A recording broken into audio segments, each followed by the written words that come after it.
శ్రీ గురుభ్యో నమః.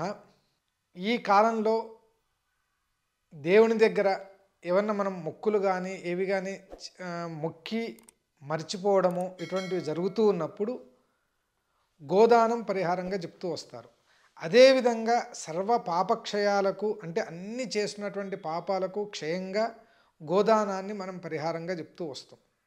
ఈ గోదానాన్ని ఎటువంటి సమయంలో చేయాలి, దీనికి శాస్త్రం ఏం చెప్తూ ఉంది అంటే వీటి గురించి గోదానానికి చాలా విధానమైనటువంటి చాలా సందర్భాల్లో చేస్తూ రావచ్చు. ఒక దానం అనేది ఏ రోజు అనిపిస్తే ఆ రోజే చేస్తూ రావచ్చు. కానీ దాంట్లో కూడా దివసోదయే సౌరే గోదానాది విధీయతే అనుకొని చెప్తూ వస్తున్నారు.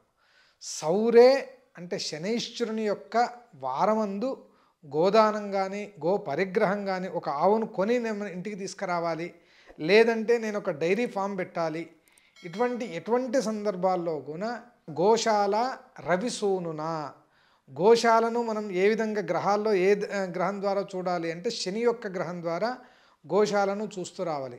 అందువలన మనం ఒక గో దానం చేస్తూ ఉన్నా, లేదంటే మన ఇంటికి ఒక కొత్త గోవును కొని తీసుకొని రావాలనుకున్నా, లేదా మన గోశాలకు ఒక నిర్మాణం చేయాలనుకున్నా, లేదంటే డైరీ ఫామ్ బిజినెస్ చేయాలనుకున్నా, వీటన్నిటికీ కూడా శనివారము అత్యంత ప్రశస్తమైనది.